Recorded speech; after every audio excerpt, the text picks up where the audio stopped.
You have survived. I have survived so far. Okay, so here we go. And let's see, let me make sure that I really did record. Yes, I did. Okay.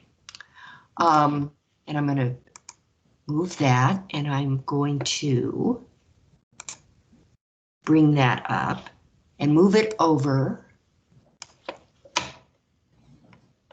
and bring this up. Yes, okay, here we are.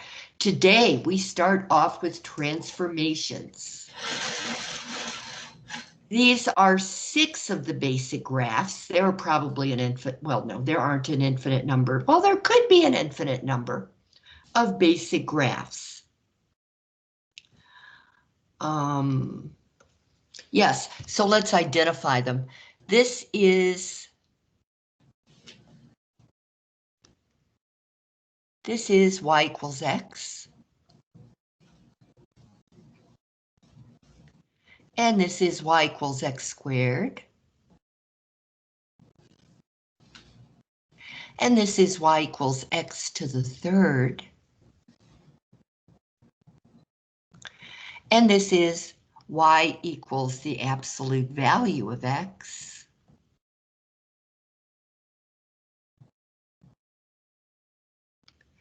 And this is y equals the square root of x.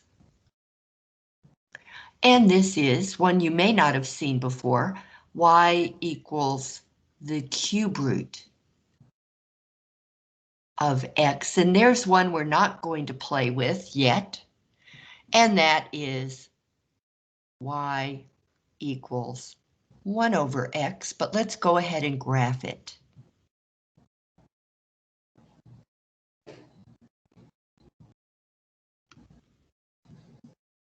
Y equals 1 over x. And that looks like that. So I don't know, I'll make a little, I just don't want to deal with it today, okay? We will be dealing with it, but not yet. So I'm just going to clear it out. All right, we talked briefly last week about the basic graphs, the basic functions. Basic functions, basic graphs are exactly the same thing. And these are all centered in their home position, which is 0, 0. So these are the basic functions at home. But you know from just looking at any graphs that they don't all look like this. I mean, they look all sorts of different ways. And so we need to be able to explain that, and how we explain that is with transformations. That is, we are going to transform these graphs, sometimes a little, sometimes a lot. So I am going to be using first y equals the absolute value of x, because you need to become familiar with it.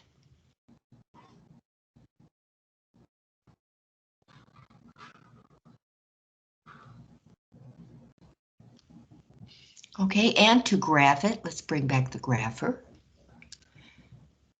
To graph it on the TI, you push the math button, click on the math button, and then click on the right arrow key, because the absolute value is not under math, it's under num for number.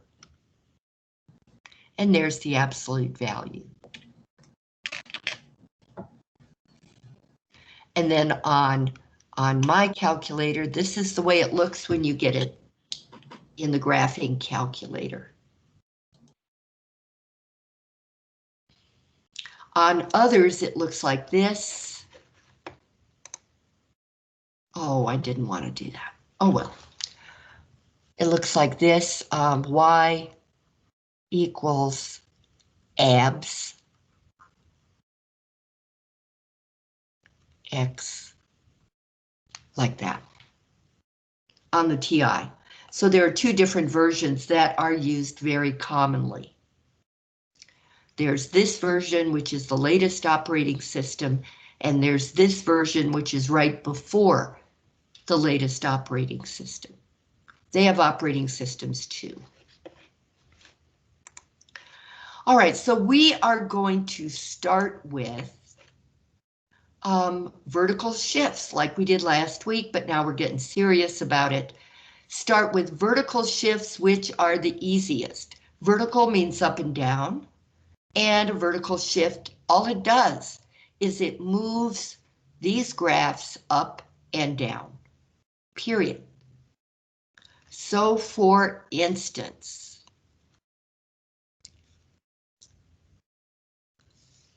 for the graph,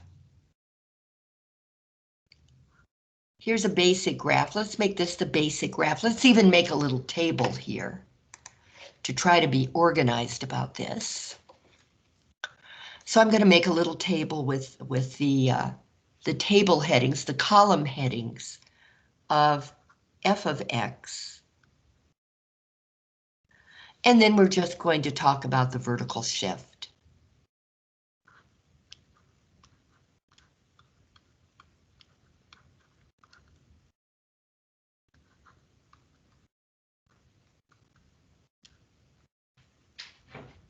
And then what it does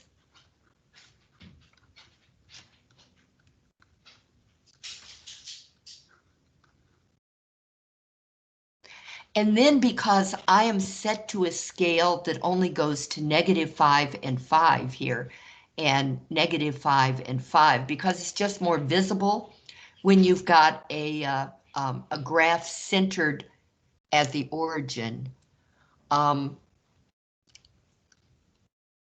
Because of that, I'm just going to make little shifts. All right, so if f of x equals x, that's really y equals x, and it's right here.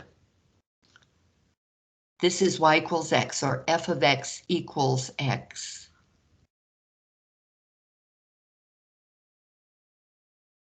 If I want to shift that up 2 units, I would say f of x, which is just y, f of x equals x plus 2. And this would go up 2 units.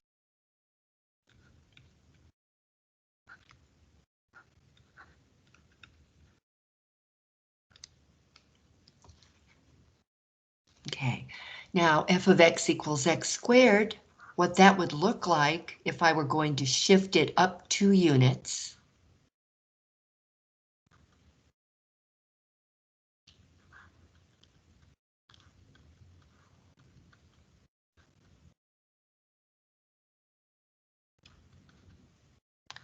And what that does is, if you can imagine it, and we are going to do some graphing, but not all the time. If you can imagine this, this goes up, let's make it red, 2 units. So this would be shifted up 2 units, but it would be the same exact shape. And this would be up 2 units, the same exact shape. They're going to be parallel, same slope, but different y-intercept. And then, so now this may seem obvious to you, but I'm going to do it anyway. F of x equals x cubed. That's x to the third. If I want to move it up 2 units, then I would say x to the third plus 2. And that would move it up 2 units. And what we would have would be every point moves up 2 units. So as well as I can draw, which isn't that well, we would have, oh, that's, no, okay. That's 1 unit. I could shift it up 1, but nah, let's stay with 2. It's easier to see.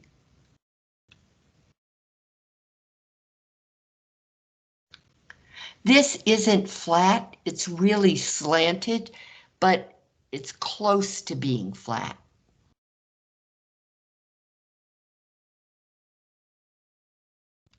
This is called a flattening, and you're going to learn maybe next week? Maybe this week. When that happens so you can predict it, or it is predictable anyway. All right, we're going to do exactly the same thing to these, so that might be a little boring. So why don't we go down 2 units? Or we could even go down 3 units. So let's go to f of x equals the absolute value of x. And if I want to move it down 3 units,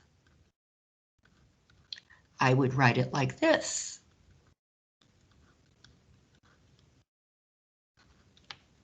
Okay, and so what that would look like is exactly the same as this, only now it's down 1, 2, 3 units.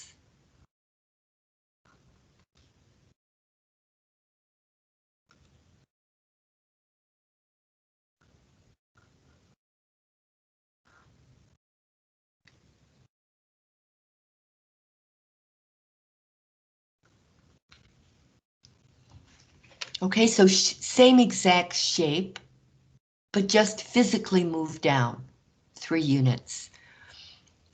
And f of x equals the square root of x.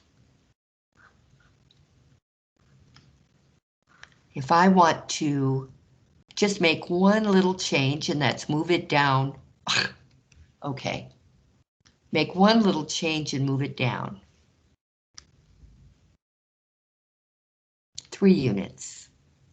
I would have the square root of x with the -3 outside the square root sign, the square root radical. Root signs, all the root signs are called radicals. Okay, so this is going to be down 3 units.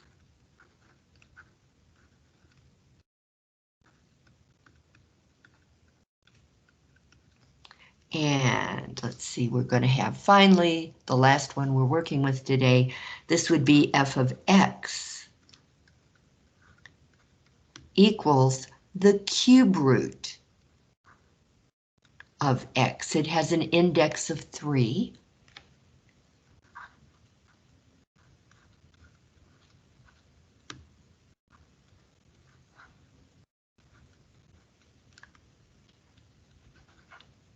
The -3 is outside the radical. That's where outside the radical at the far right side is where the vertical shifts are located. Notice they have their own special place.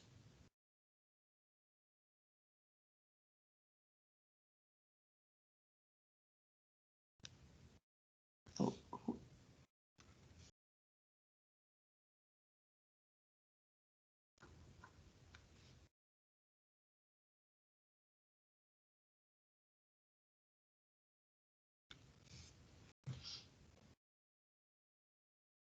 Okay, so that's what a vertical shift up 2 units is going to do.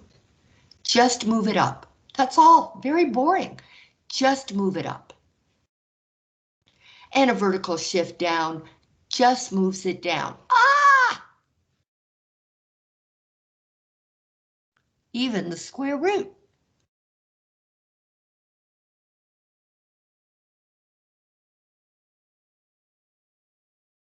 Okay, that's all. The vertical shifts can be pretty darn boring. All they do is move it up and down, directly up and down, not to the side, not tilted or anything like that. Just up and down. Questions about that?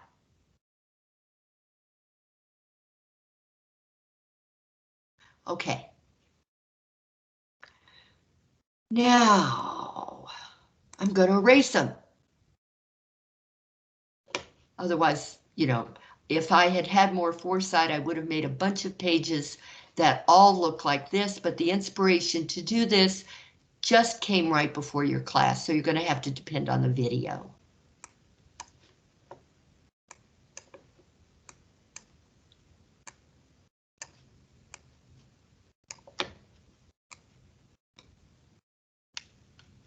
Okay.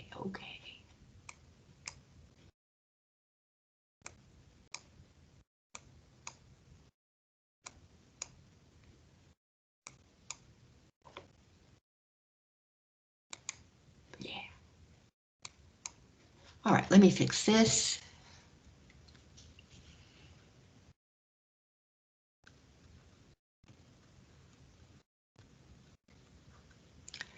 Now this was a vertical shift. There are horizontal shifts.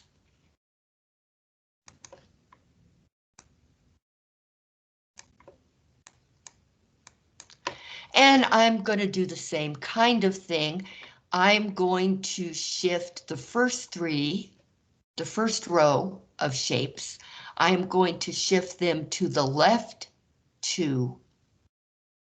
And these I'm going to shift to the right 3.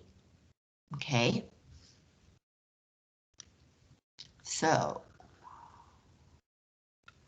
f of x, we'll let this be f of x equals x, f of x equals x squared, f of x equals x to the third, f of x equals the absolute value of x, f of x. You're going to be really tired of these, but you're going to know them by the time we get through today. Equals the square root of x, and f of x equals the cube root of x. And here's our horizontal shift.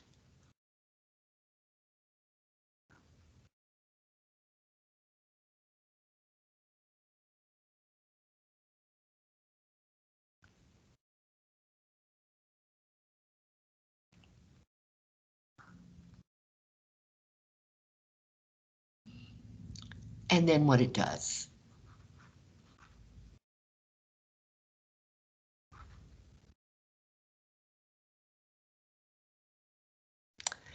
Now, if we had a straight line, y equals x, that was shifted 2 units, did I say to the left? Yes. The first 3 are going to go 2 units to the left.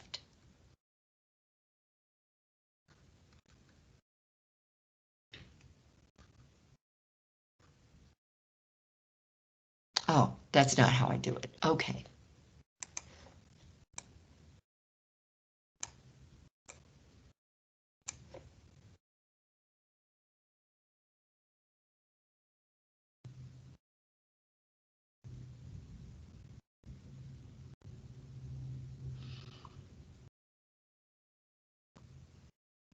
Okay.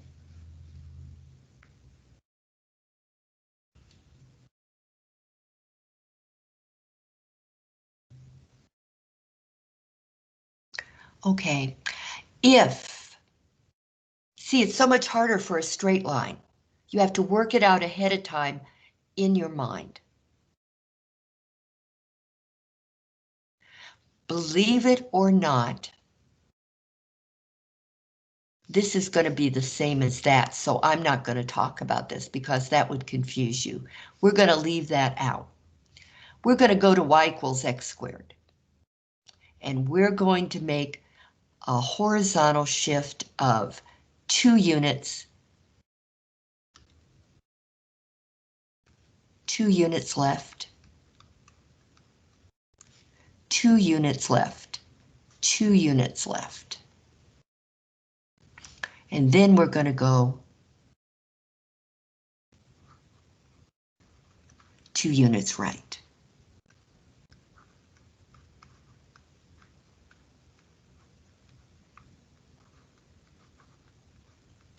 The reason I said it would be confusing, I'll go ahead and do it because now I've made a great mystery.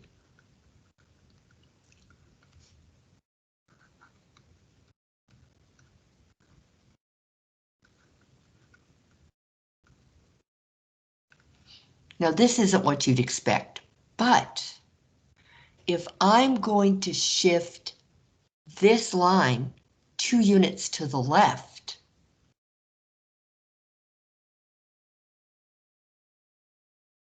then it's going to be the same line that I had when I shifted 2 units up.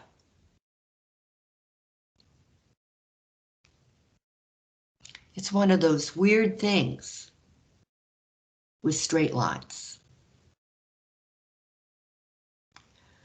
So don't get too confused by that. I usually don't even talk about this one.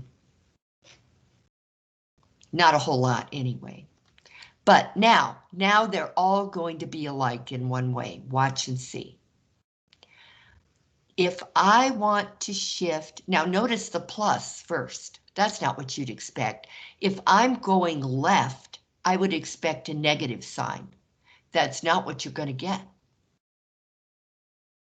For f of x equals x squared, if I'm going 2 places to the left,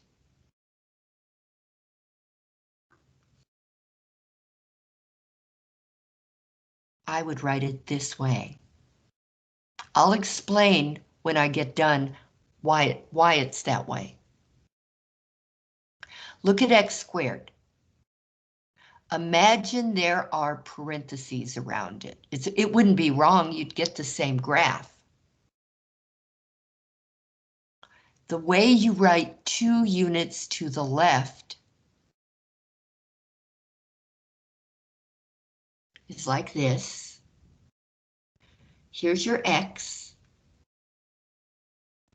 Then the opposite sign from what you'd expect, and then 2. The same thing for f of x equals x to the third, and we'll draw it, but I need to tell you the reason it's this way first. But for now, just go with me.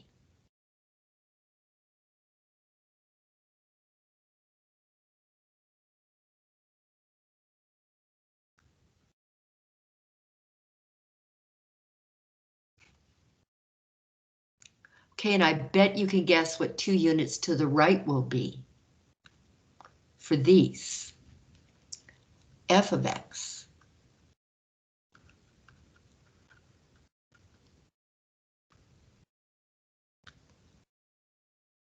X minus 2.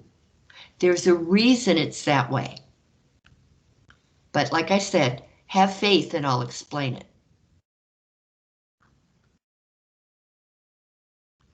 Square root of x, if we want to shift it 2 units to the right,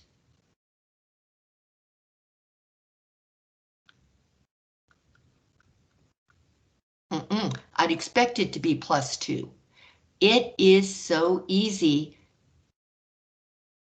if you drift at all to get it wrong. The minus 2 is underneath the radical. If there were a minus 2 out here, I'd be going down 2 units. But inside the radical, x minus 2 means I'm going 2 units to the right. Again, not what you'd expect.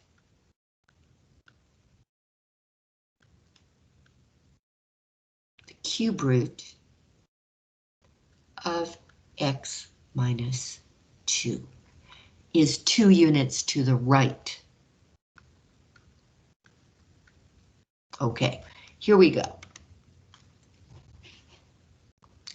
If I want to graph, if I want to move this over horizontally 2 units to the left, okay, then I'm going to be graphing y equals parentheses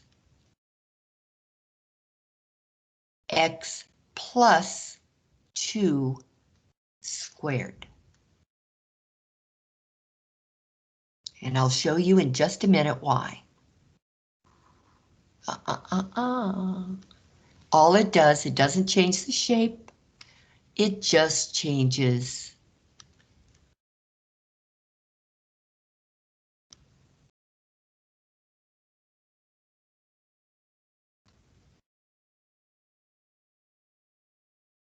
the position.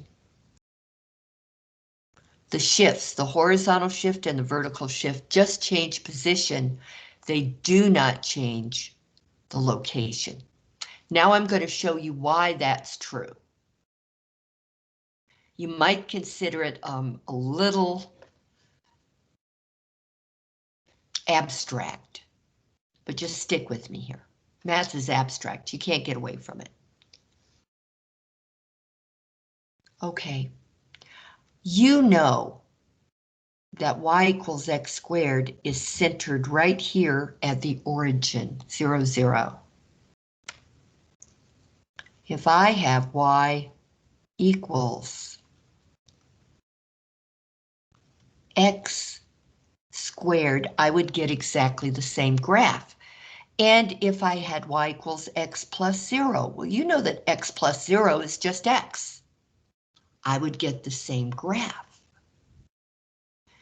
So if I have y equals x plus 2, which I would assume means go to the right,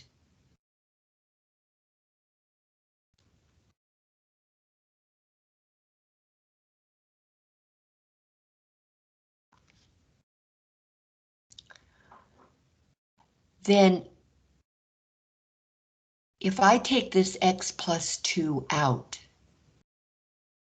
and set it equal to 0 and subtract 2 from both sides, I'll tell you why I'm doing that.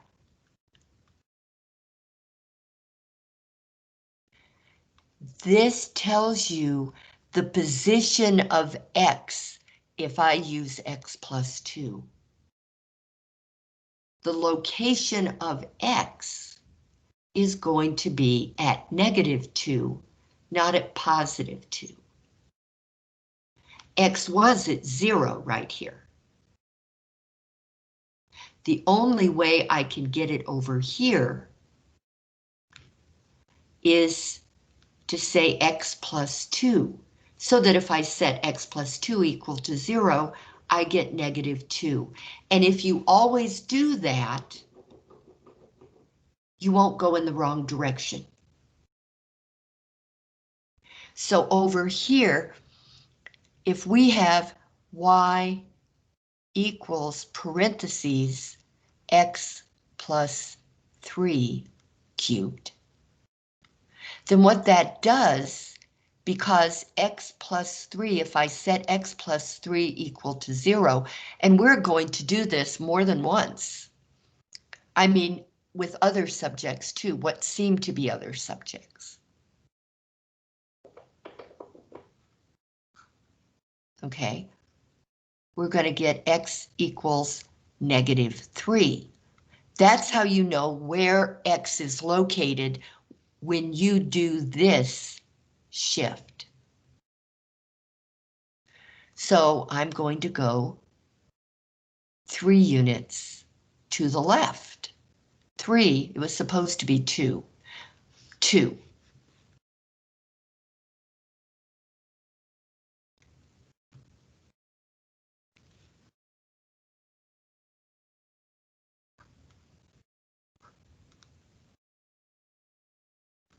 Okay, 1, 2 to the left.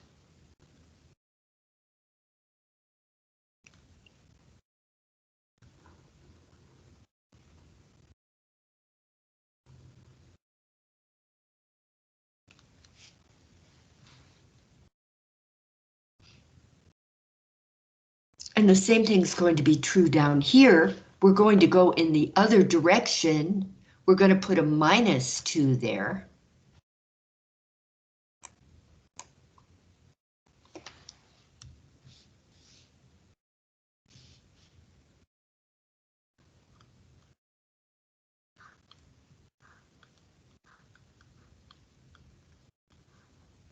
if you take the x minus 2 out, this is called the argument, by the way. You're going to hear this a lot. The argument of the function.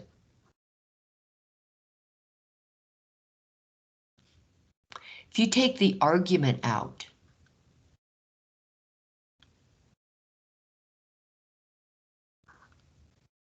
then to solve for x, to find out where x is located,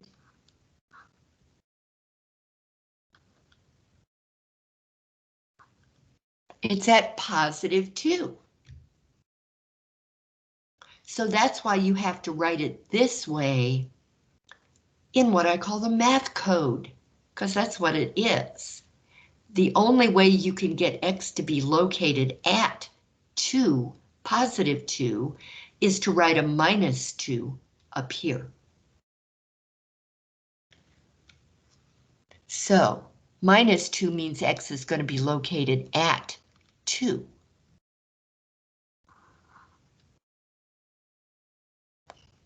I do better if I do dashed. See? I don't squiggle as much. That's not exact by any means, but it's pretty good for me. Okay, so you have to accept that this is going to confuse you, okay? If I'm going to go 2 units to the left, I'm going to put an x minus 2 underneath the square root radical. That'll put me here. And I'll go like this. And over here, y equals the cube root of x minus 2. That's because x minus 2 equals 0. I add 2 to both sides, I get x equals a positive 2. That puts this point right there, and then I do my deal.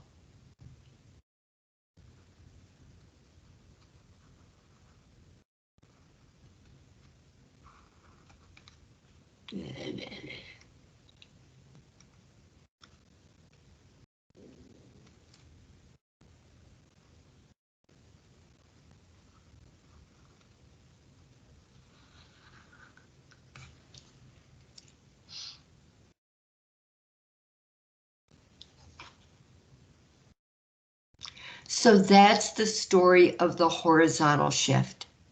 The horizontal shift can be confusing. The vertical shift is very straightforward.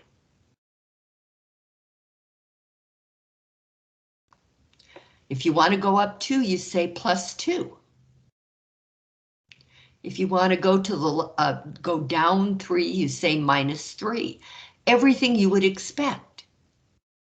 But whenever you're acting inside, whenever you're fiddling with the inside of the function, the part that's called the argument of the function, that's when everything reverses. Okay. Well, now that I've ruined your morning, discussion about that. And now to prove it to you, let's do this with one of them.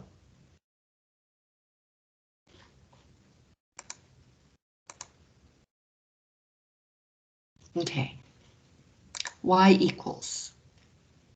Oh, well, let's just use this. I am going to click there, and I'm just going to clear it and do it from scratch. Why confuse you? X, let's see, do I want to go right or left? How about left? I want to go left 3 units. If I go left 3 units, that means I have to use the opposite of going left, which is a plus sign. See, I have to stop and think about it. Okay, now watch. No. I want to do both of them. Okay, the value of having the colors is only in graphing. I'm going to graph the absolute value function in its home position in blue, like here.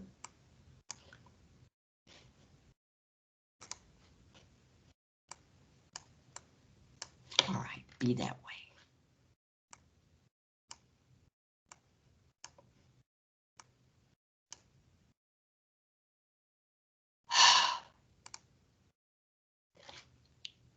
Take my word for it.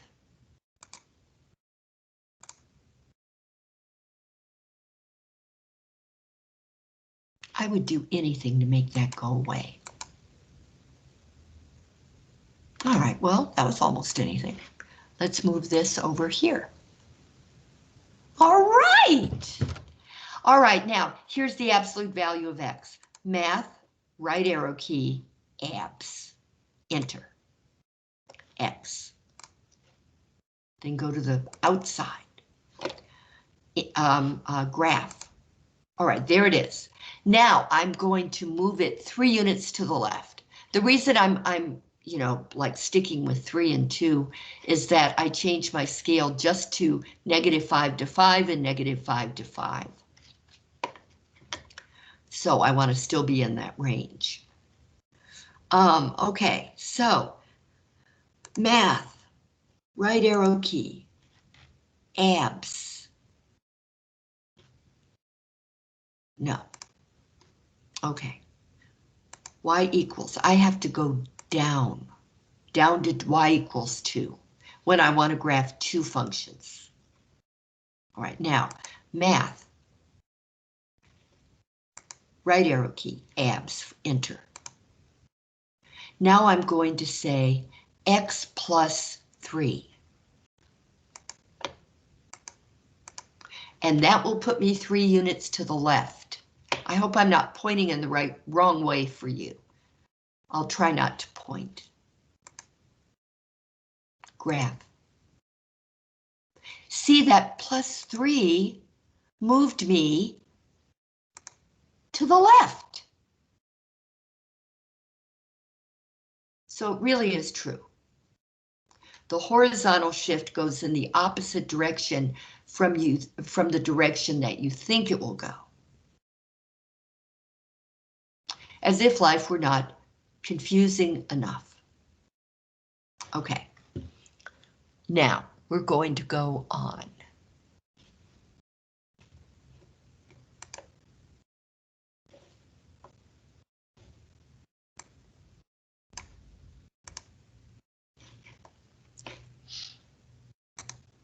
So let me erase the red.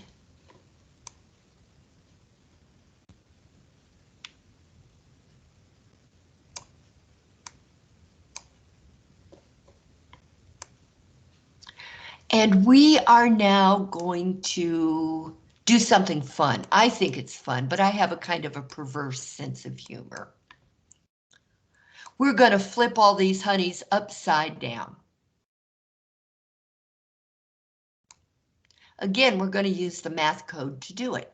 We're like computer programmers. You have to use code to make something happen.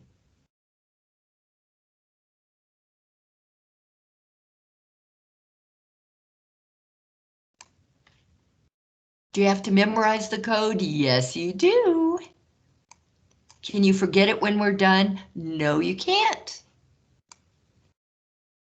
Because we're going to keep doing it for the rest of the semester with different kinds of functions. So you will have it memorized by the end of the semester. There's no way around it. Well, I guess you could fight it.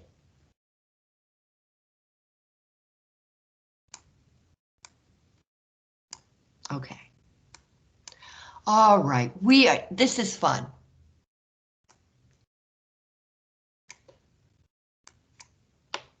Okay, I am going to perform a flip upside down, and the technical name for this is reflection across the x-axis.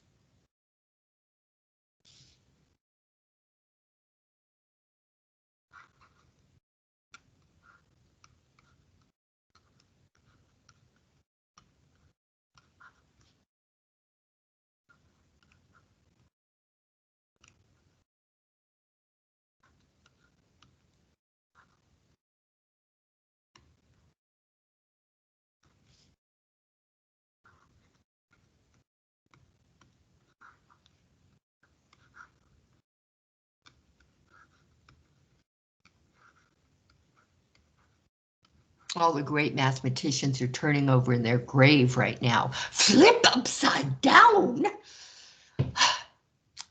Life is hard, even if you're dead. Okay.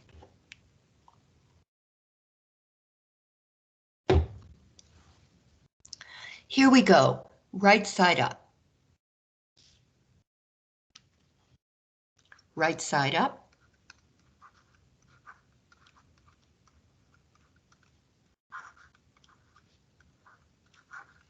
Upside down.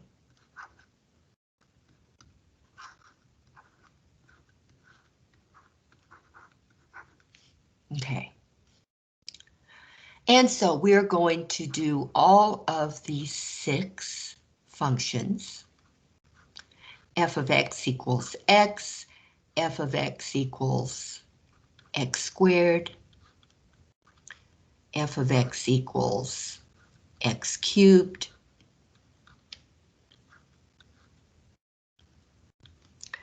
f of x equals the absolute value of x, f of x equals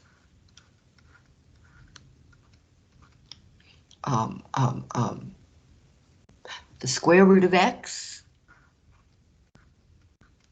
and f of x equals the cube root of x. Okay, that's the regular graphs right here. Now we're going to turn them upside down. F of x equals negative x. F of x equals negative x squared. F of x equals negative x to the third.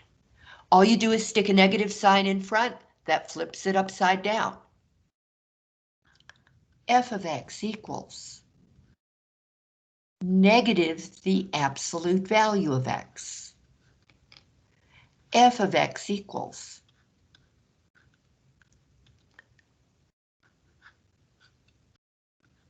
negative the square root of x. You cannot have a negative on the inside of a square root and be in the real number system. But you can have a negative on the outside. That's just like multiplying by -1. So f of x equals negative the cube root of x, flips it upside down. Let's take a look. Is that what I want? No. Let's take a look. Here we go. Y. Okay. All right. Okay. I am going to go over to 3. Oh, go over to the plus sign actually, and delete and then delete the 3. So that's all I've got. Now, I am going to do one thing different to Y2.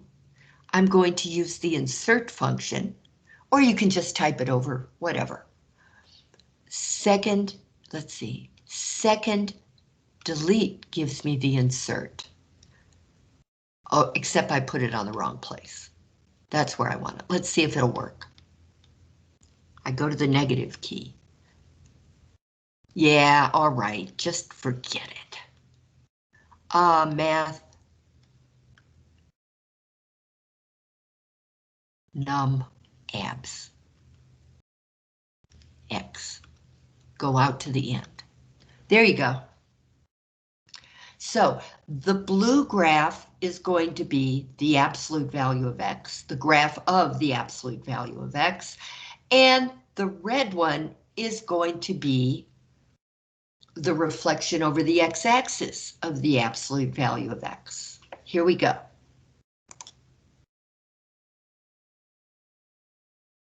This poor little guy got flipped upside down. It's also called a vertical reflection, but most of the time it's called a reflection over the x-axis or across the x-axis. You're dropping it upside down across the x-axis. Well, so can you reflect anywhere else? You bet you can. Let's do it.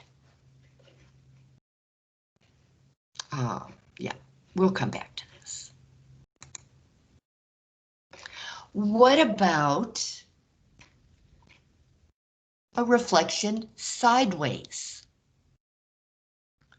A reflection across the y-axis.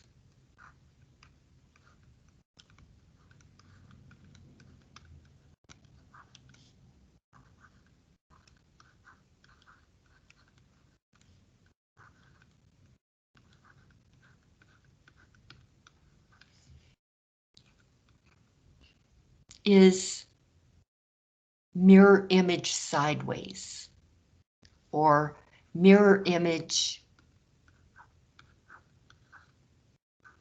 across the y-axis.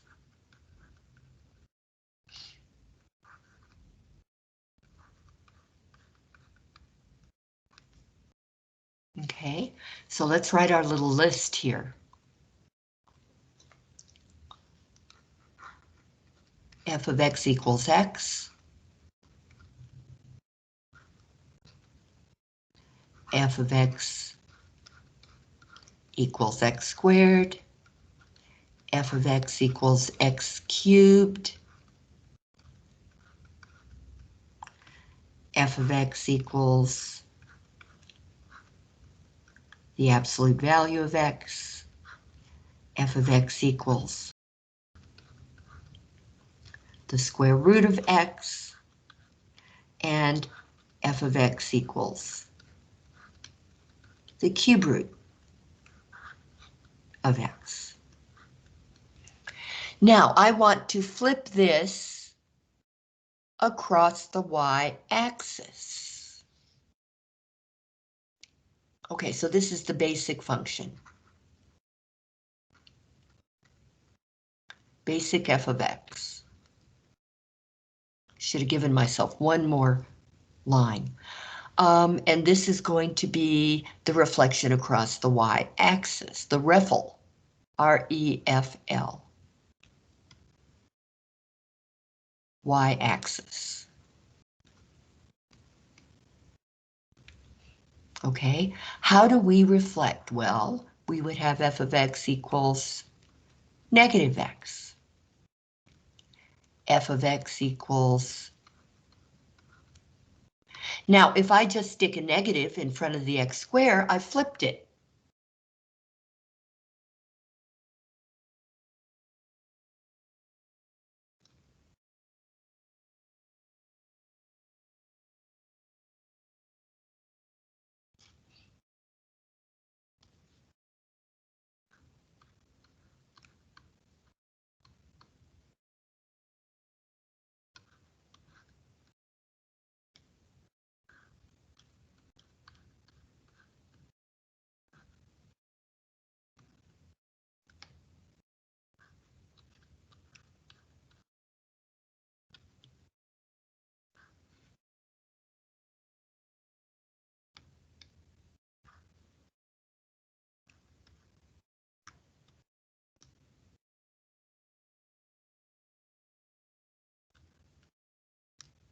Now, I know you're getting all upset about that negative sign under the square root because you can't really have it. And the answer is, we haven't said what x is. If x is all negative numbers, then you'll have this negative sign times the negative sign, which is positive. So the argument ends up being positive and the rules are not broken. Let's take a look at some of these, like this one. The square root of x reflected across the x-axis and the square root of x reflected across the y-axis. That's the most visible so that you can see the difference.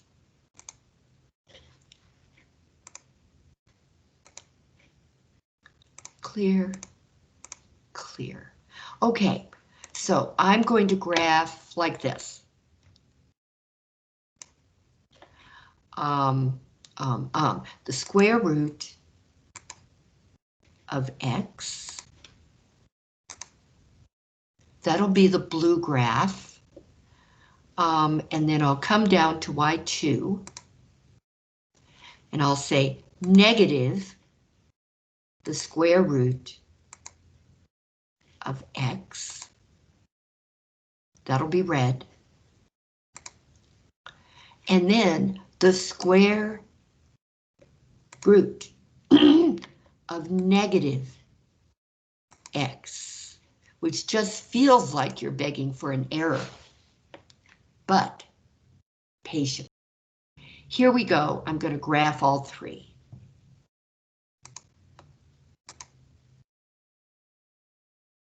Okay, let's break this down. The blue is your basic function in its home position. The red is this function right there with the negative sign in front. The blue function got flipped upside down and turned red. The black function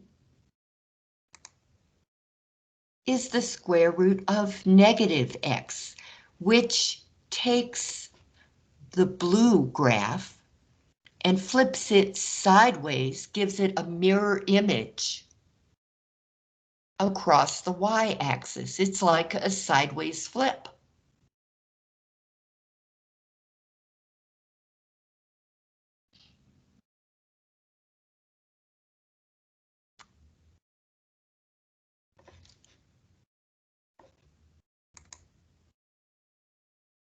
So what have we talked about so far?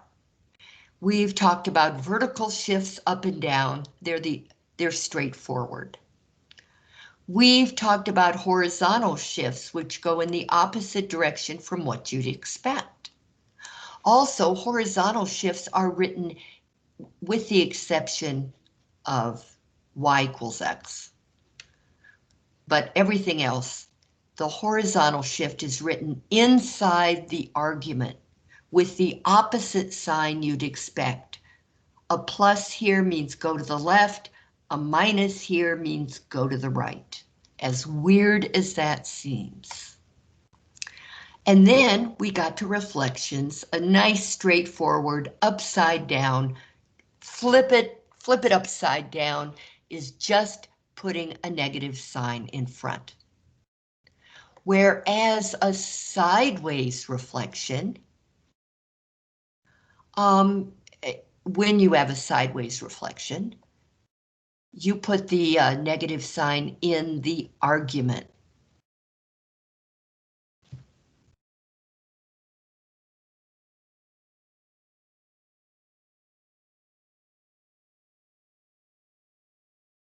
Okay, it's almost 9 o'clock. Why don't you be back at 9:10?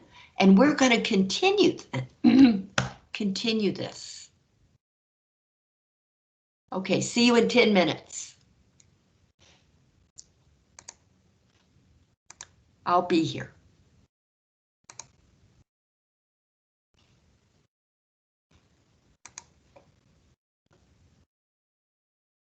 It's a good idea to restart your computer to keep it from freezing.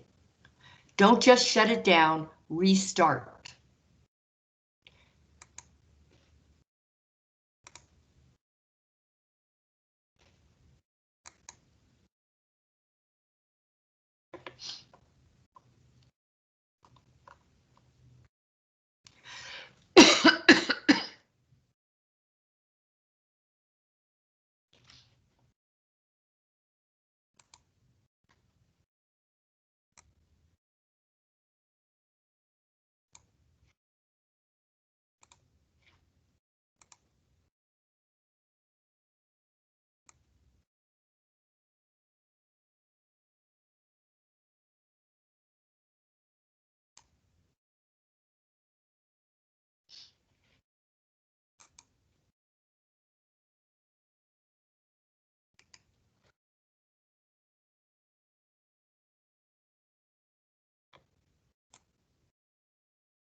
Meow. Meow.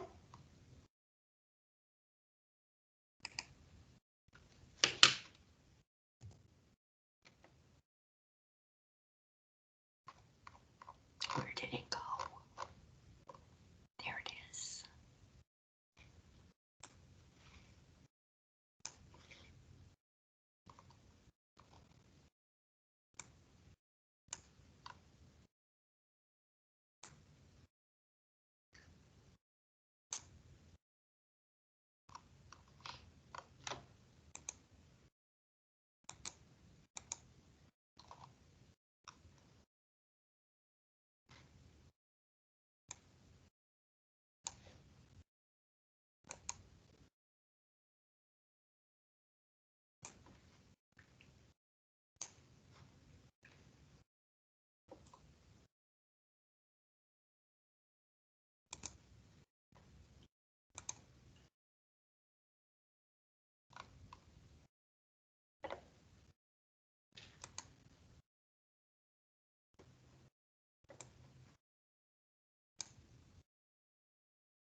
Okay, are we all back?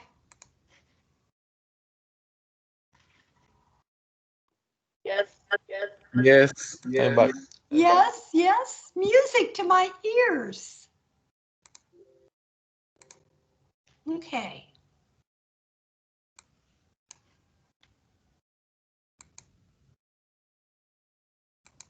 There we are, we'll leave this little guy. We are now going to talk about expansions and contractions. In particular, vertical expansions and vertical contractions. And so you definitely need a picture for this. We're going to talk about vertical stretches. That's what your book calls it.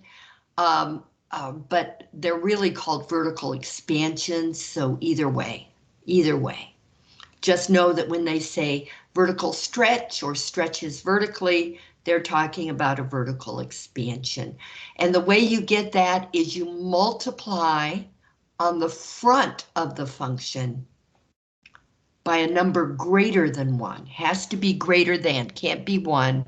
A 1 means there is no expansion or contraction. We're going to talk about that afterward.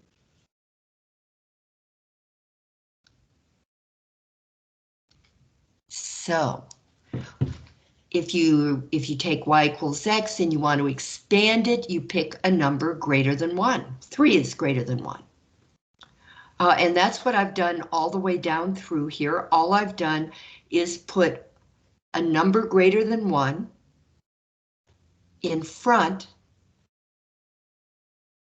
of these basic functions so that they're multiplying them. Typically, expansions and contractions are more visible with x squared, x to the third, and the square root of x. So let's use x squared for our expansion and contraction as far as showing these on the calculator.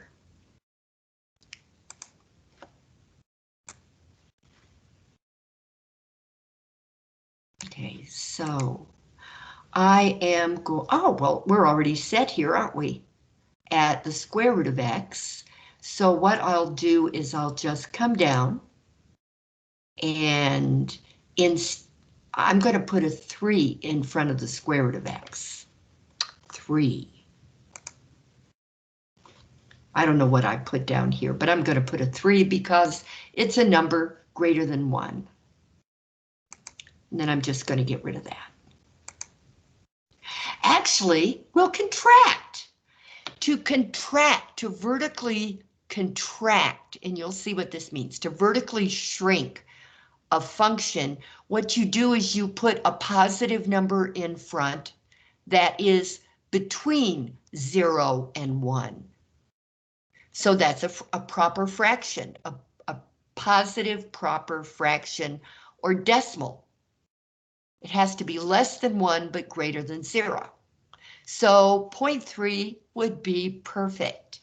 So 0.3 times the square root of x. So here I have, well, that'll go really fast. But anyway, so the blue one is going to be, I would really like to change that. Can I change that?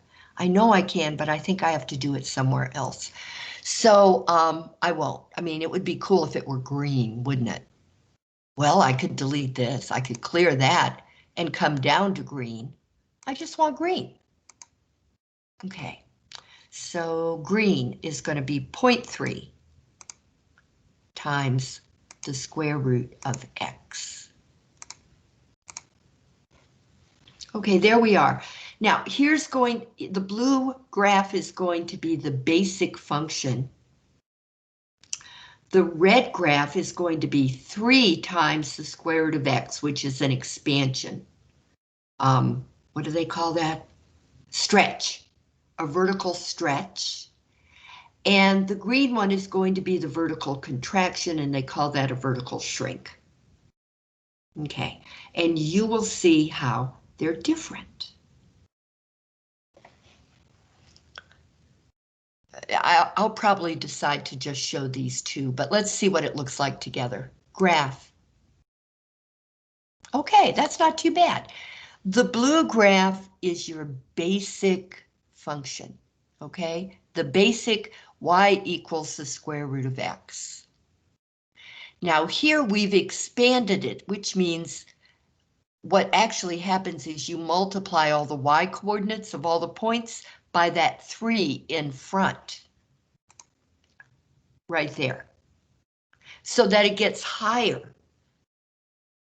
And that's how you get the red. This is the vertical expansion.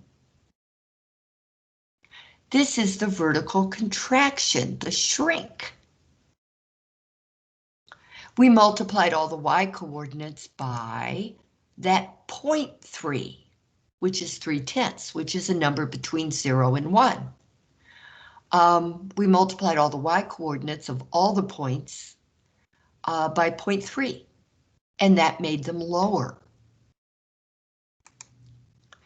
So here you have the basic graph, the vertical stretch of the graph, and the vertical shrink of the graph. Let's do this one at a time with y equals x squared. So clear, clear,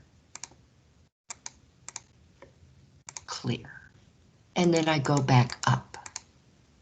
And I'm going to graph x squared. So y equals x squared. And I'm going to graph that. I'm going to graph it. There you have y equals x squared. Now let's see, I ought to do what I said I was going to do in this sheet. I multiplied y equals x squared by 2. So I'm going to stretch the function vertically by a factor of 2. That's the wording you're going to see in your homework. Okay, so I'm going to go back to y equals and come down to 2, y2. And I'm going to multiply 2x squared. So now I've got 2 times x squared. 2 is a number bigger than 1.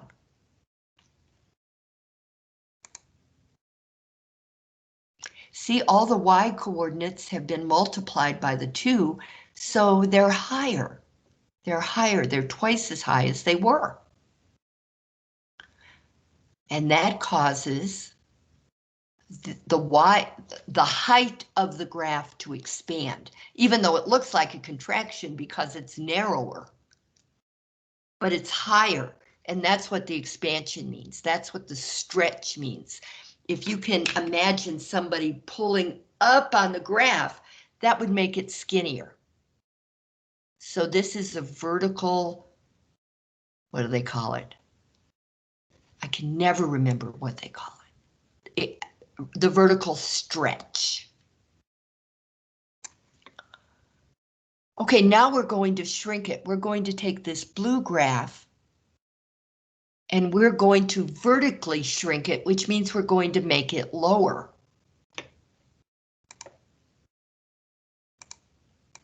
I'm going to multiply by 0.2.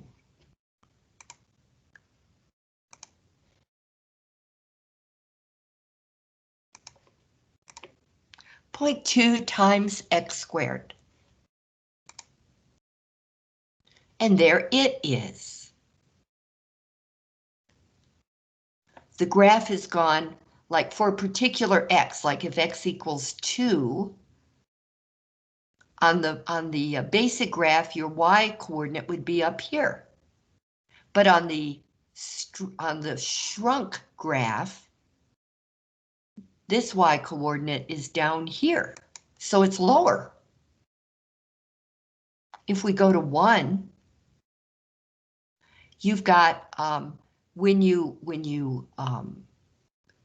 stretch the graph vertically, the y coordinate is this. When you shrink the graph vertically, your y-coordinate is that. So what happens, operationally, what happens is when you stretch a graph, you make it higher. When you shrink a graph, you make it lower. To stretch the graph, you multiply the basic graph by a number bigger than 1. To shrink the graph, you multiply all of the numbers by a number between 0 and 1, not 0, not 1, but a fraction in between 0 and 1.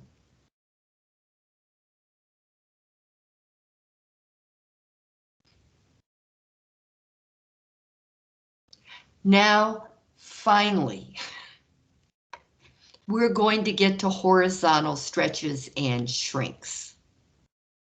These are the opposite of the vertical stretches and shrinks, as you will see.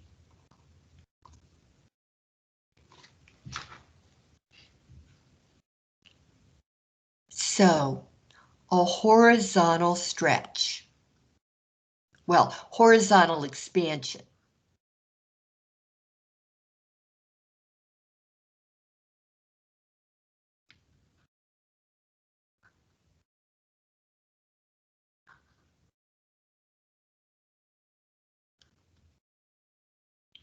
Equals a horizontal stretch. Now for this, I want you to think of an accordion.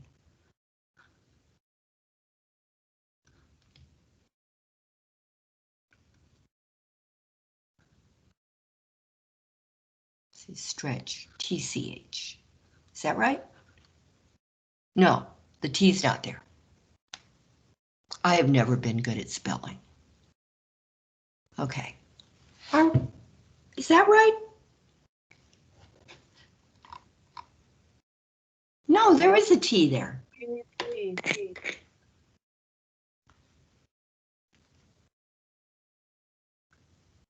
Doesn't look right either way. Anyway, so our basic function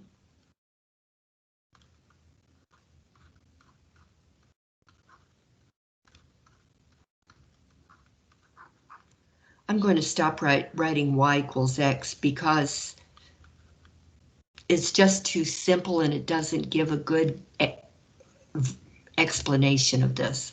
But y equals x squared, y equals x cubed, y equals the absolute value of x, y equals the square root of x, and y equals the cube root of x. Okay. Now this is so confusing.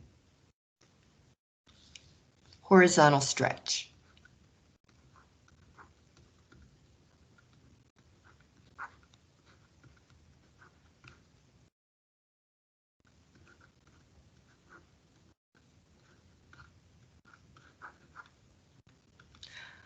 Multiply x by, no, not multiply, but put in front of x a number less than 1.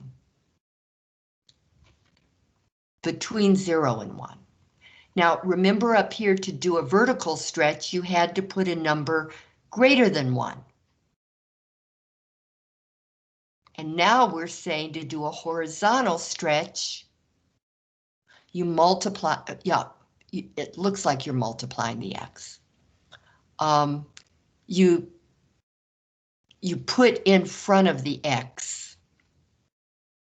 Put in front of x. Put in front. Coefficient of x, that's better. Thank you. The coefficient of x.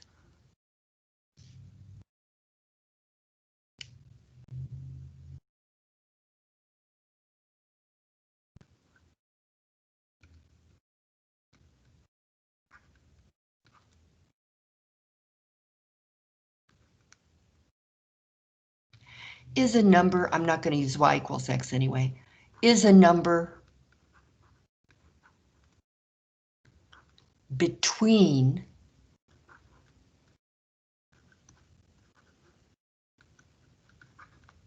0 and 1.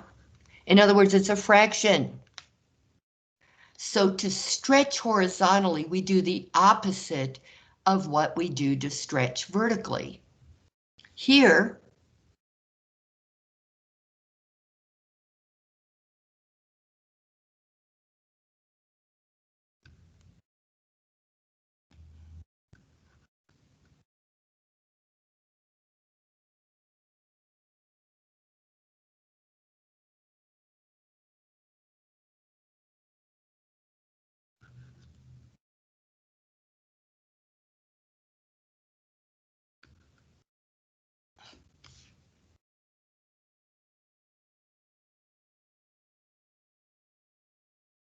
absolute value is the troublemaker that uses bars.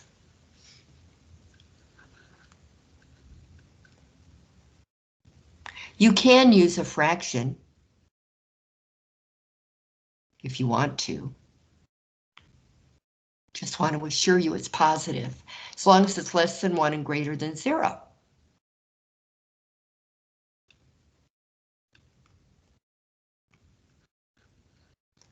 Cube root of 0.5.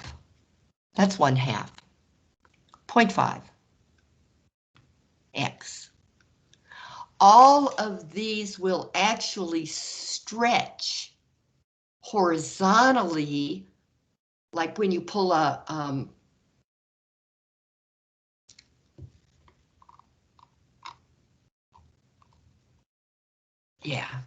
when you're pulling apart like this, pulling, then the contraction is pushing.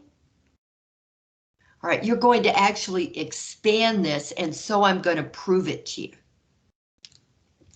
And again, y equals x squared is absolutely the best one to show this for, so I'm going to do that. And if you ask me why, well, I could tell you there is a reason.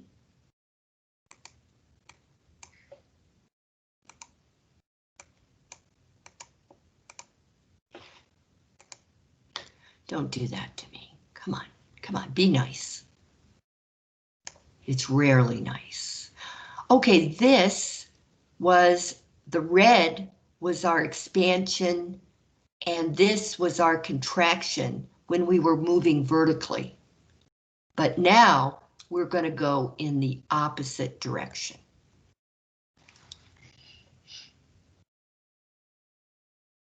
Would that be the best? It's actually hard to see sometimes. Maybe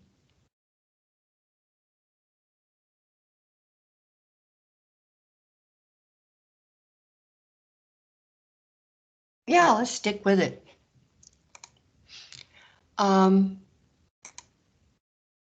Okay, I'm going to put I'm just going to clear. So let's graph y equals x squared. There it is, basic y equals x squared in its home position. Now I'm going to stretch horizontally the graph of y equals x squared by putting a 0.3 in front of it.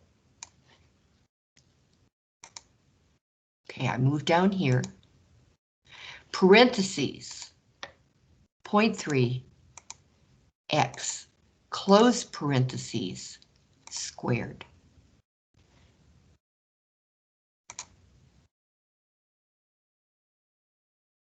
Now, it's also made it lower, but that is an accident. That's just a byproduct of stretching the graph of the square root of x apart like this. You've got one hand on one arm of the graph, one hand on the other arm of the graph, and you stretch.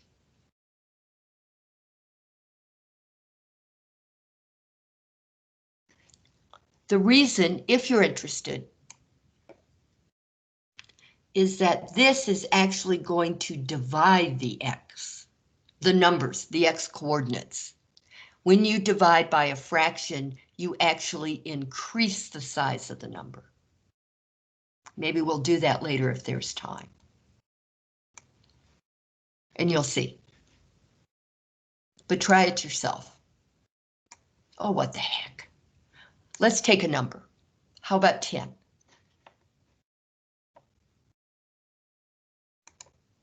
Okay. If I divide 10 by a number bigger than 2, bigger than 1, I want to divide it by 2, but let's divide it by 5. 5 is definitely bigger than 1, okay? If I divide 10 by a number greater than 1, the number is smaller, 2. Now, if I divide 10 by a number smaller than 1, like if I divide it by 0.5, that's 1/2.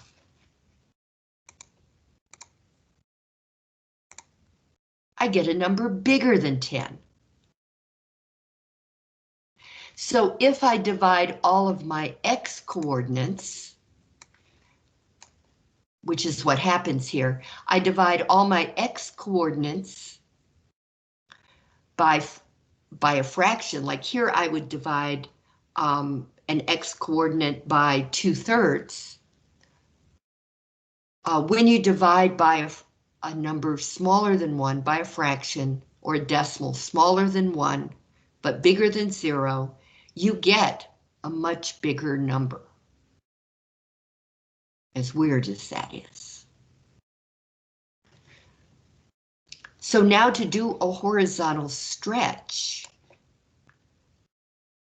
we're going to multiply basic function, not multiply, we're going to make the coefficients of the x numbers bigger than 1.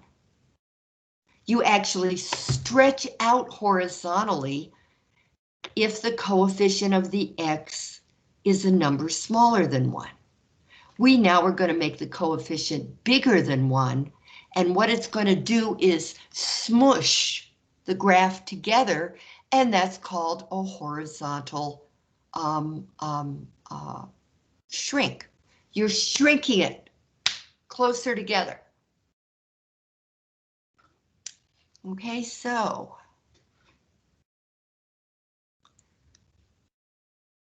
a horizontal contraction is a horizontal shrink.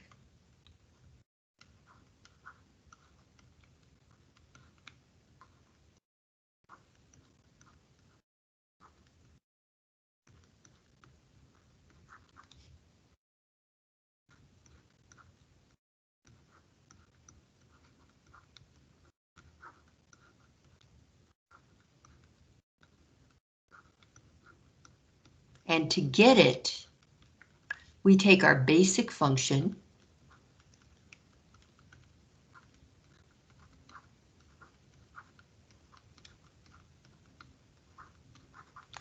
and make the coefficient of x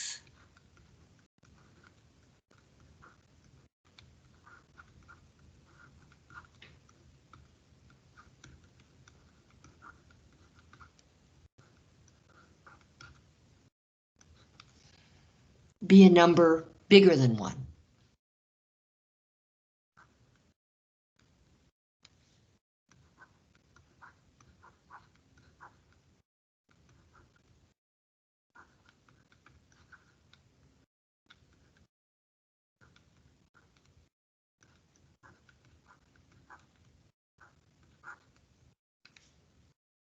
Okay, so I'm just going to start with y equals x squared. Y equals x squared, y equals x to the third. Y equals the absolute value of x. Y equals the square root of x. Y equals the cube root of x.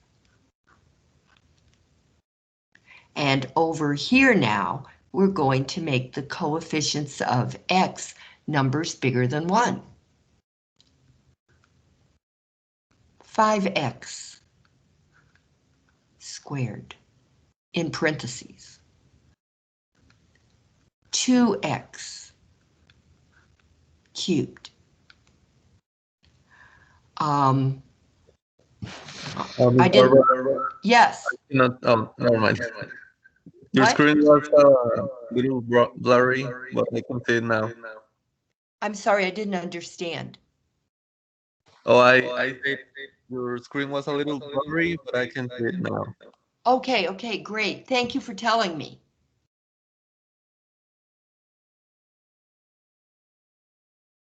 Okay, y equals the absolute value of 7x. Y equals the square root of, I don't know, 3x. And y equals the cube root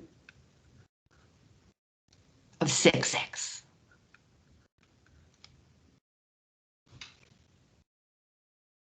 Okay, all of those are going to scrunch the graph closer together. So they're called a horizontal shrink because you're shrinking it horizontally, or you're contracting it horizontally. Now, let's do x squared again. Okay.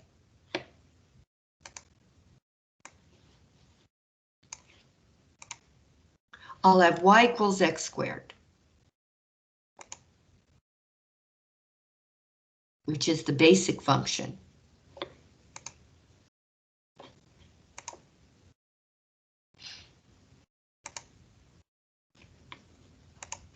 There it is.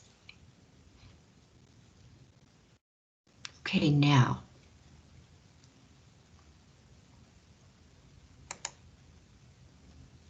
Y equals parenthesis, number bigger than 1 times x, parentheses close, squared. Squared. There it is. Okay, here we go.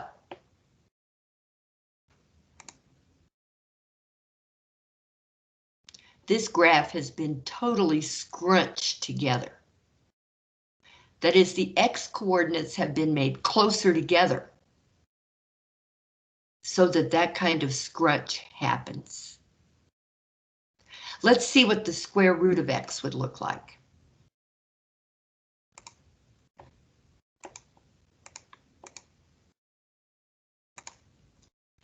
So, second x squared of x.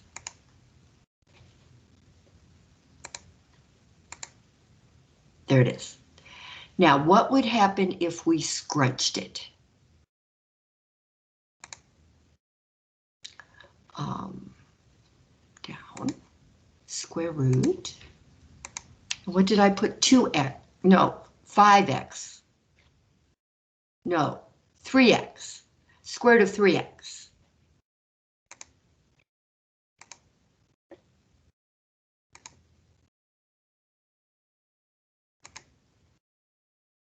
Well, that ended up making it higher also. But that would happen if you scrunch the x's together. So sometimes unexpected things happen. And a lot of times you get the same result as if you would have vertically expanded it. Not the exact same result though. You see, so don't think it's going to be exactly numerically the same, because it's not.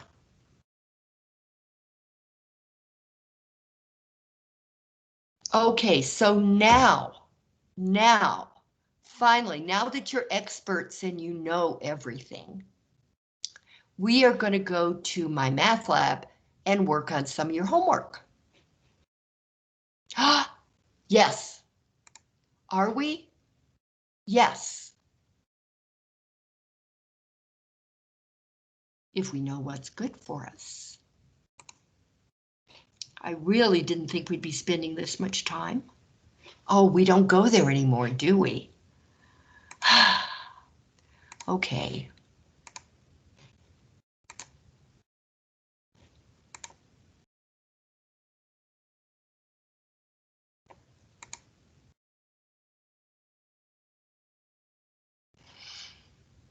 Saturday.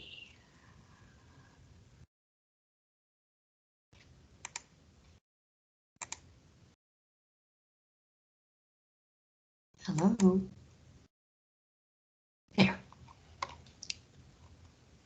mean, I could always make up some, but transformations, here we are. Not edit. No. People are already doing it. Good for you.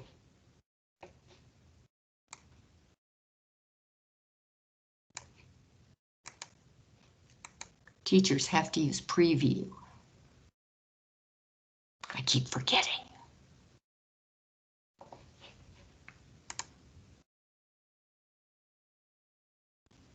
All right. All right, here we are. We only have 7 homework problems here. So let me bring up my paper. Paper. Do I want to? Yeah, why not?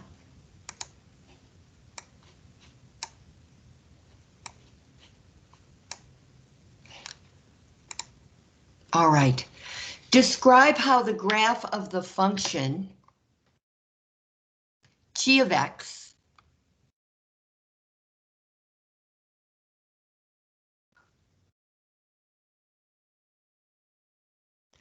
equals negative 1/3 times the square root of x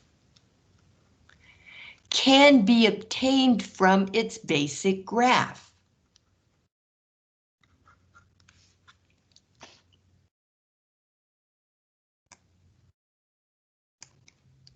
Can be obtained from its basic graph.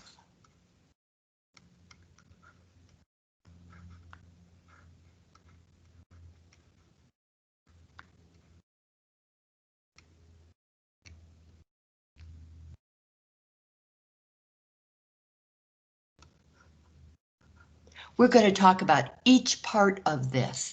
First, what is the basic graph?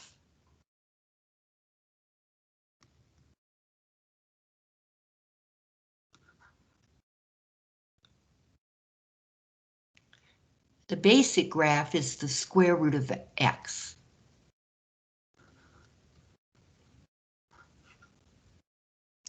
But then other stuff is being done to it. It's being multiplied on the front by a number, and then there's a negative sign. These two things mean different things. The 1/3 is a vertical shrink.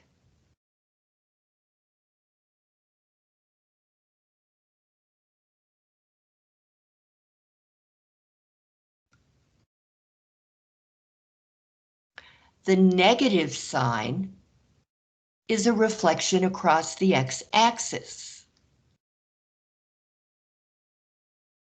A ruffle.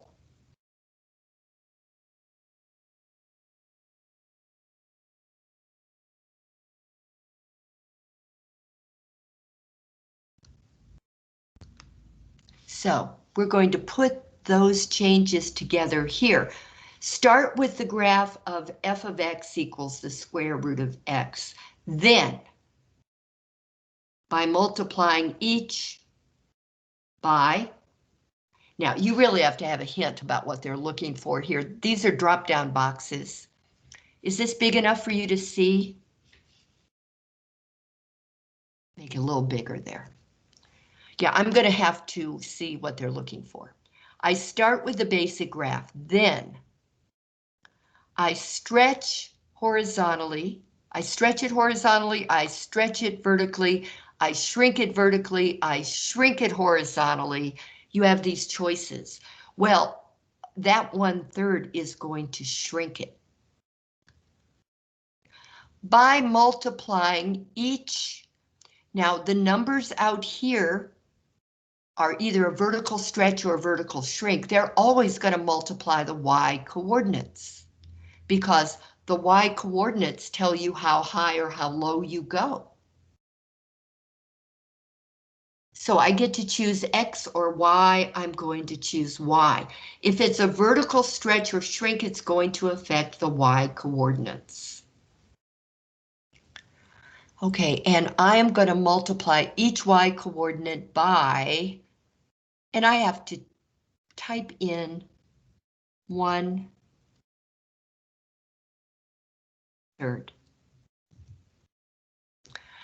Then reflect it across the x-axis or y-axis. Well, the negative sign out in front means you reflect across the y-axis, the x-axis, upside down. Okay, so now here are my choices. I start with the basic graph of y equals x. Y equals the square root of x. Then I shrink it vertically by multiplying each y coordinate by 1/3. Finally, reflect it across the x-axis. Let's see if I'm right. Yes. So these things often occur in steps. Now, it's one of those multiple part questions. It says, describe how the graph of -1/3 square root of x can be obtained from its basic graph. Then it says, choose the graph. Okay, well, you can always graph it in your graphing calculator if you know how. But if you don't feel good, just think about what you just wrote. This is going to shrink the graph vertically, so it's going to be lower, and it's going to reflect it upside down across the x-axis. So your basic graph would have looked something like this, but then it's going to be shrunk vertically, and then it's going to be flipped upside down across the x-axis, which it really should have been shallower because I'm flipping the blue. Yes, my just desserts. I vote for C. Yeah.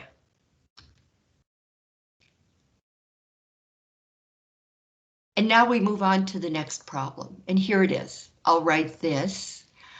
Describe how the graph of the function g of x equals 1/2 times the absolute value of x minus 4 can be obtained from the basic graph.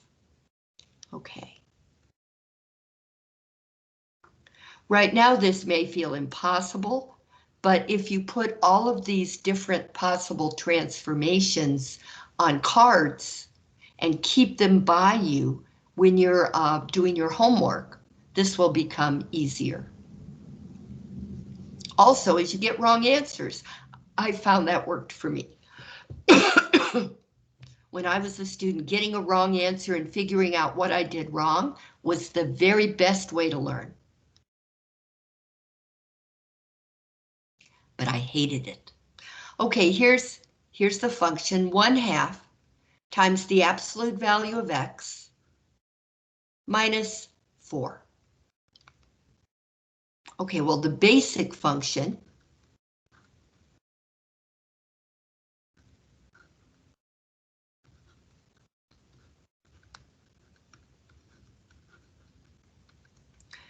they're calling it h of x, and they're telling you what it is.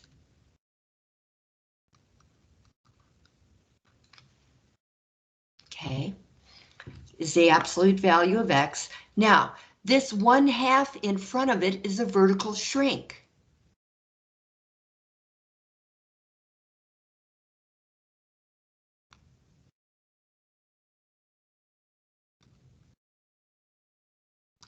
And the -4 behind is a vertical shift down 4 units.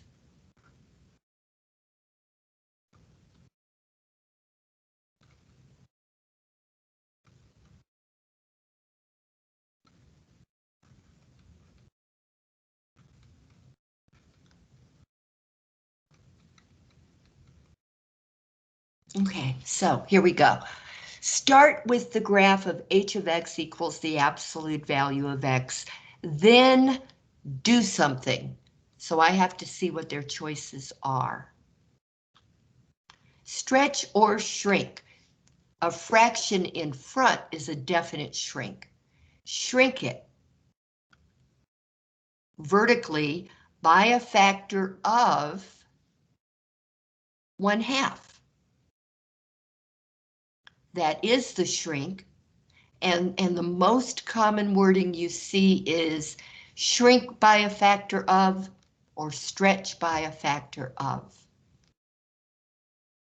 So vertically, then shrink it vertically by a factor of 1/2.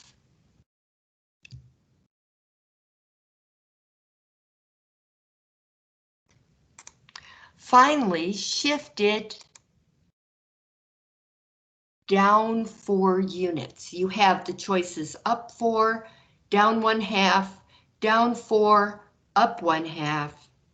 So, yeah, they're trying to confuse you. Be aware of that. The vertical shift is up or down is always at the very end at the right-hand side. So -4 means down 4 units. Okay, now you've got 4 choices here of graphs. You can graph it on your graphing calculator. Or you can say to yourself, the absolute value is always a V. It's being shrunk, so it's going to be wider. And it's being moved down 4 units. So the only graph it could be, in my opinion, is A. I'm going to try that. Yes.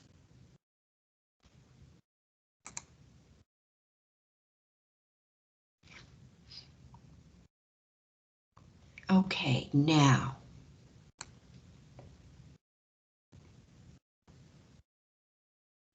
It looks like we might only have one question, but I don't know.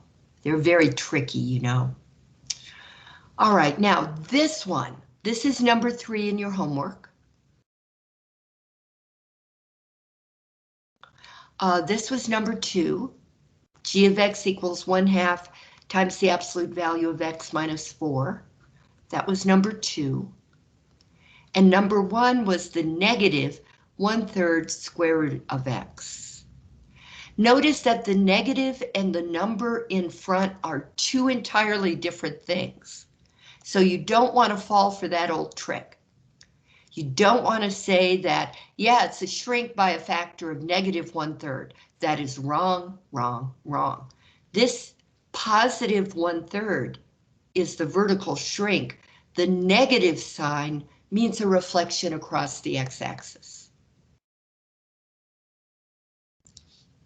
Okay, now, describe how the given function in number 3 can be obtained from one of the basic graphs.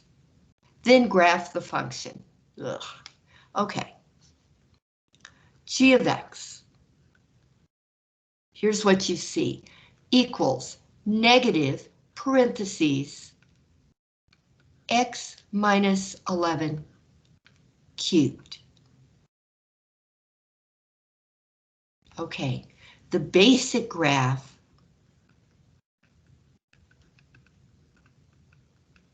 is x to the 3rd power. Y equals x to the 3rd power, or f of x equals x to the 3rd power. As it is, they say start with the graph of. They give you choices. So we have to decide ahead of time, before we go over here, which choice to choose. We have to already know the answer. So, what this says is we're going to start with the basic graph of f of x. They say f of x equals, and all they give you is an answer box, and what you're going to put in the answer box is x to the third. And then it says, and then, well, I have to know what then is. Now the first two talk about shifting. All right, all of these talk about shifting. Shift.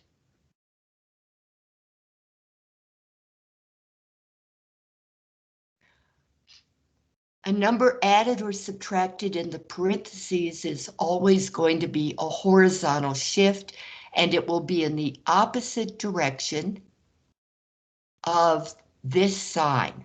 But that can fool you, or you might not remember it. So if you remember to always take your argument, that's the argument, the arg. Take your argument, x minus 11. Set it equal to 0. Solve for x. I'd have to add 11 to both sides.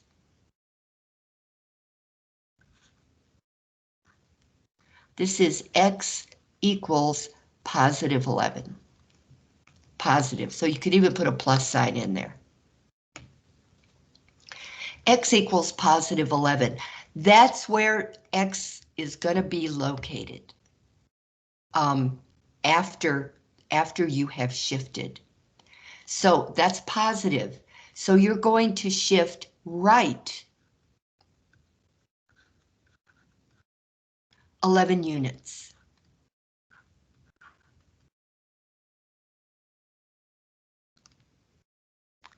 Then you're going to flip it upside down. That's what that negative does. This is the reflection.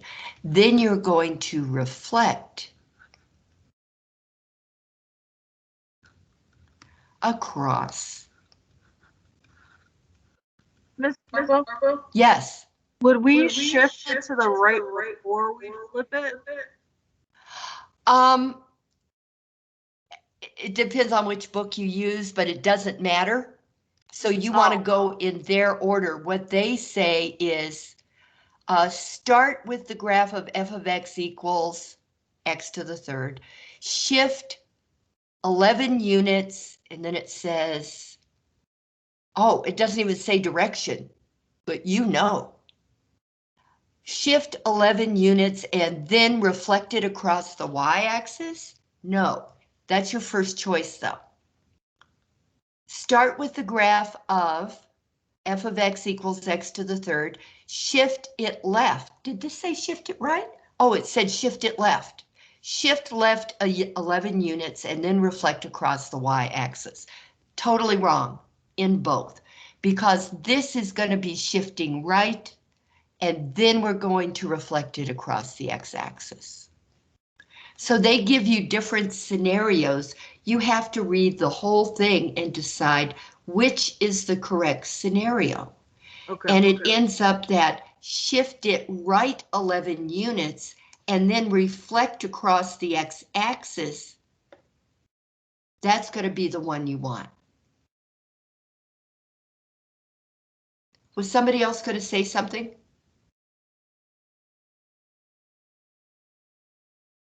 So I would choose, first I would fill in x to the third. No, not D, I don't want D. Okay, I guess I should have chosen C. And then clicked on the box. Yeah, so I would choose x to the third, and here's your exponent tool.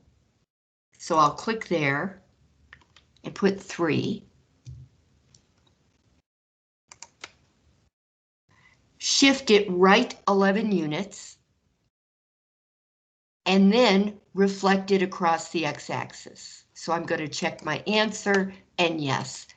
But they're tricky. Those statements are very tricky. You have to read them carefully, and then you have to already preferably already have done the problem yourself.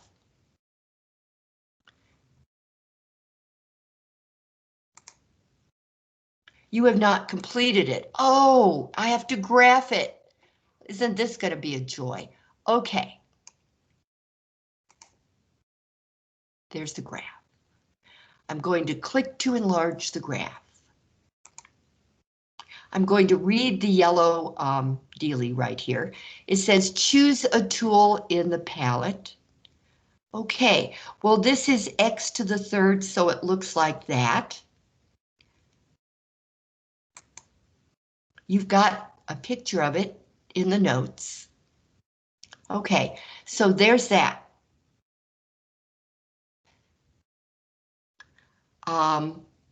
Then what? Click the graph to plot your curve.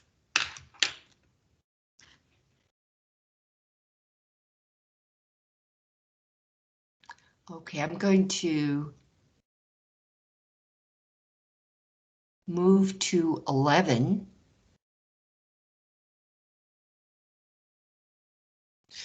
Oh, I should have found points first. I needed a warning.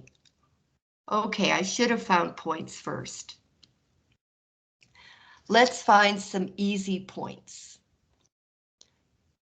For y, remember g of x is just y.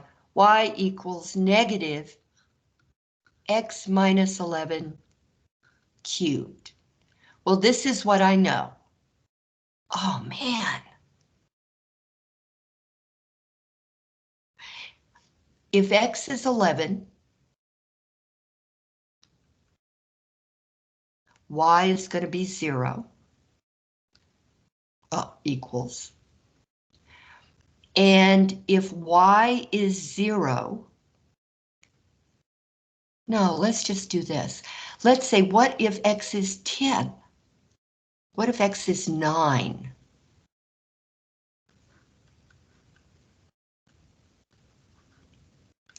Then I'm going to have y equals negative 9 minus 11 cubed.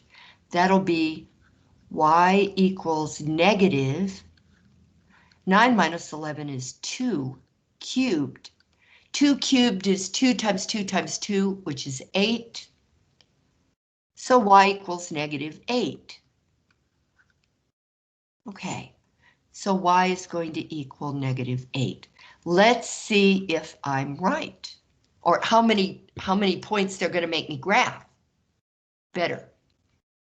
Okay, so I'm going to go to 11 and click right there at 11.0, and you can see up in the upper right-hand corner that wherever your mouse is hovering, that'll be the point. So I want to go to 11.0 and click. Oh, it doesn't matter. All right, they weren't clear on that. But what you discover when you try to make the points is, no, they're not looking for points. Okay. This is y equals to x to the third power in its basic position. When you've got this kind of scale from negative 20 to 20, negative 20 to 20. They're asking us all about the shrink and the shift and the reflection. So let's take a look at this. We have a horizontal shift to 11. Now look at the numbers you get. There's 11.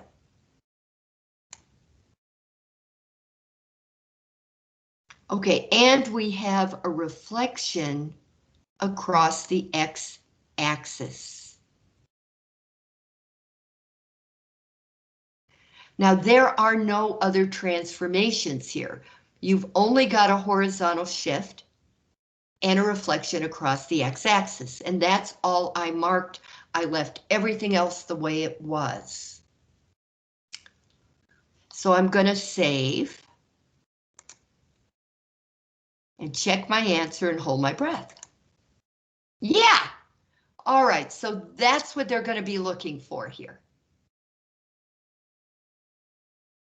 Okay, here. Miss Barbara, I have a question. Yes. I can't hear you. Oh, I'm sorry. So I'm a little confused.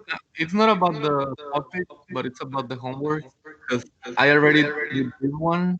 Okay. So for the next homework that is due on the next Saturday, do I wait until we do the meeting on You, that Saturday and then do the homework? you don't have to. You can work ahead as far and as fast as you want to. Okay, but I can like, so I should do the homework after the meeting that is held on Saturday, right? Right, like if that's the way you want to do it, which is fine, or you can go faster. But the way, what I had in mind was like everything that's 10-3, everything we're going to cover today, you'll do it after I explain it. Oh, okay. Yeah, I was confused because it's easier for me like to see you explaining it and then I do it. Yeah, good. That's a good way to do it. What Okay. happened with mine was the homework for what you're doing now ended up Uh-huh. popping up first for last Saturday. So that's Yeah, I why know, I and was I had to confused. change the date because we couldn't get to it. Yeah, and so I started working on that and I'm like, oh no, this is wrong because of the date. I had to look at the date because it was confusing me. So the date for this homework was actually in front of the homework that we were supposed to do for last Saturday. So I had to scroll down to find that. Okay, all right, but now I think it does say 10-3. Yeah, it like somehow corrected itself. I don't know. It I sometimes does corrected that. it. Oh, okay, okay. But I'm sorry if it messed you up. No, Yeah, it's that fine. thank you. Huh? What? Go for it. Two people were talking. Yes, I want to hear what you both have to say. No, I just say thank you. Oh, okay. Okay, so let's do, yeah, oh, it's about time to take a short break and then do the other stuff, but I think you can get through the homework now. So let's take a short break, like, okay, it's 10:08. Let's pretend it's 10:10. Try to be back at 10:15. And we're going to start something new that's actually much easier than this. So you'll be glad to know we mix something harder with something easier. Okay, I will see you in 6 minutes. Miss Barbara, Yeah, can you please upload the notes and the videos if you're recording the class yes, on the modules? yes, Okay, thank you so much. you're welcome. Mhm.